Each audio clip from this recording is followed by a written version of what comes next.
आगे बढ़े और आपको बताएं, पाकिस्तान में शवाल का चांद कल नजर आने का इम्कान नहीं है। पाकिस्तान में मरकजी रोयत हिलाल कमेटी का इजलास कल होगा। स्पार्को ने ईद उल फितर 21 मार्च को होने की पेशगोई कर दी है। स्पार्को के मुताबिक शवाल का चांद 19 मार्च को सुबह 6:23 पर पैदा होगा। उस रोज़ ग़ुरूब आफ्ताब के वक्त चांद की उम्र तकरीबन 12 घंटे 41 मिनट होगी, जिसकी वजह से इसके नजर आने के इम्कानात इंतहाई कम हैं।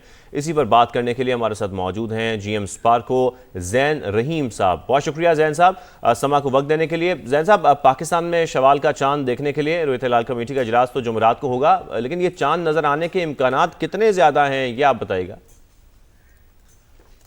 देखिए, 19 मार्च को पाकिस्तान में जो चांद नजर आने के जो इम्कानात हैं, साइंसी आदाद-ओ-शुमार के मुताबिक अगर आप उन्हें देखें तो बहुत ही मामूली और मादूम है। और इस तरह के किसी चांद को आंख से देखा जाना इंतहाई मुश्किल और नामुमकिनात में से होता है। तो जो 19 मार्च को जब हम देखेंगे, बेसिकली जो चांद की पैदाइश है वो सुबह कोई 6:23 पे होगी, जी। 19 मार्च को ही।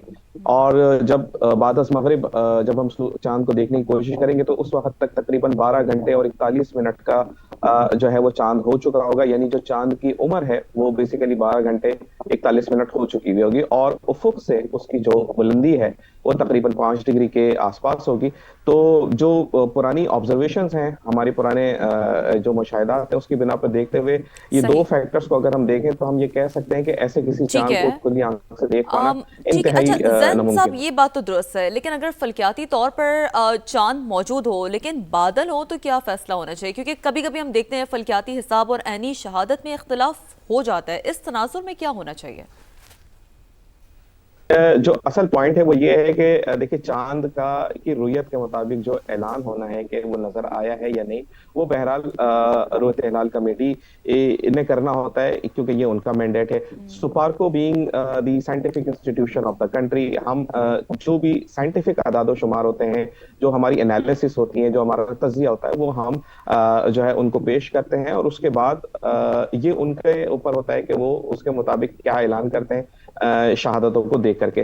तो from the scientific perspective we try our best कि हम उन्हें बिल्कुल अपडेटेड इंफॉर्मेशन दें, और इंफॉर्मेशन में हम अपने एक पॉइंट रख सकते हैं कि हमें ऐसे चांद कभी नजर आए हैं या कभी नजर नहीं आए। बाकी बहरहाल उसकी रुयत के मुताबिक ऐलान करना तो ये रोयत हिलाल कमेटी की रिस्पॉन्सिबिलिटी। अच्छा, और ये और उनका mandate। मरकजी रोयत हिलाल कमेटी पाकिस्तान और फिर माहिरीन फल्कियात के दरमियान हम आहंगी कैसे बेहतर हो सकती है, जरा आप ये भी बताइएगा, और अवाम को चांद देखने के अमल में कैसे शामिल किया जा सकता है ज़ैन साहब?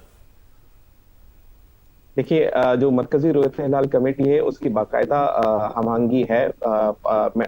पाकिस्तान का जो मेट्रोलॉजिकल डिपार्टमेंट है वो उन्हें असिस्ट करता है। सुपार्को एक स्पेस ऑर्गेनाइजेशन के तौर पर जो है उन्हें एस्ट्रोनॉमिकल अदाद शुमार जो हैं, फल्कियाती अदाद शुमार, वो उनके साथ शेयर किए जाते हैं, और मंथली बेसिस पे उनके साथ ये सारी मालूमात शेयर की जाती हैं। बाकी जो आवाम की शमूलियत है, तो बिल्कुल आवाम जो है वो कोशिश करनी चाहिए। शहरों के जो आवाम है, ज़ाहिर उनके लिए थोड़े से मसाइल रहते हैं, क्योंकि गर्दो गुबार, आलूदगी और रोशनी की वजह से किसी मदम चांद को देखना थोड़ा मुश्किल होता है। लेकिन जो हमारे दूर दराज के इलाके हैं, रिमोट एरियाज हैं, जहां पे ये फैक्टर्स इतने ज्यादा नहीं होते, तो ऐसी किसी जगह से चांद को बाकायदा देखने की कोशिश की जानी चाहिए, और अगर ऐसी कोई ऑब्जर्वेशन होती है तो ये भी बड़ी दुरुस्त बात है।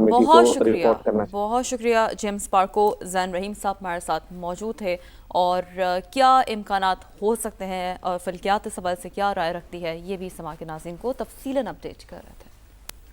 सऊदी अरब में शवाल का चांद आज देखा जाएगा। सऊदी सुप्रीम कोर्ट ने अवाम से शवाल का चांद देखने की अपील कर दी। शहरियों की जानिब से मौसूल होने वाली शहादतों का जायजा लेने के बाद सऊदी सुप्रीम कोर्ट चांद की रुयत का हतमी ऐलान आज करेगी। तो आपको बताएं कि सऊदी अरब में शवाल का चांद आज देखा जाएगा, और सऊदी सुप्रीम कोर्ट ने अवाम से शवाल का चांद देखने की अपील कर दी है। शहरियों की जानिब से मौसूल होने वाली शहादतों का जायजा लेने के बाद सऊदी सुप्रीम कोर्ट इसका ऐलान करेगी। अब कुछ बात ईद की तैयारियों की कर लेते हैं। परदेसियों के लिए अपनों में ईद मनाना भी किसी चैलेंज से कम नहीं होता। कराची में रहने वाले परदेसी परेशान है क्योंकि मुंह मांगा किराया बटोरा जा रहा है। कराची से मुसाफिरों का अहवाल बता रहे हैं खुर्शीद आलम।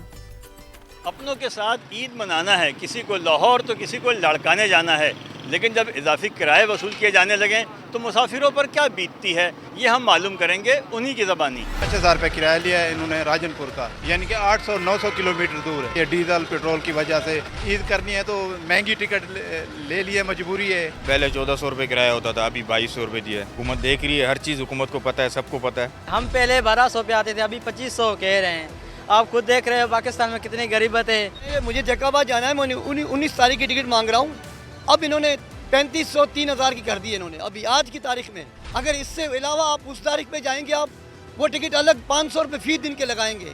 ये हालत है इनकी। इसलिए ज़्यादा है कि तेल ज़्यादा है, हर चीज़ ज़्यादा है। खाली हम लोग का ये ज़्यादा नहीं है, चप्पल महंगा है, आटा महंगा है, तेल महंगा है। हम लोगों ने 500 रुपये बढ़ाए, कुछ नहीं बढ़ाया। डीजल महंगाई से उनको कोई गलती नहीं है गाड़ी वालों का। जब डीजल महंगा मिलेगा तो बेचारे क्या करेंगे। हुकूमती ऐलानात के बावजूद शहर के मुख्तलिफ बस अड्डों पर अपनों के साथ ईद मनाने जाने वालों से मुँह मांगे किराए मांगे जा रहे हैं। कैमरामैन सनाउल्लाह डाहरी के साथ खुर्शीद आलम, समा, कराची। खुर्शीद की रिपोर्ट आपने देखी। ईद करीब आते ही परदेसियों की आबाई इलाकों को वापसी का सिलसिला शुरू हो गया। बस अड्डों पर खिड़की तोड़ रश लग गया है। लाहौर से उस्मान अलीम की रिपोर्ट देखिए।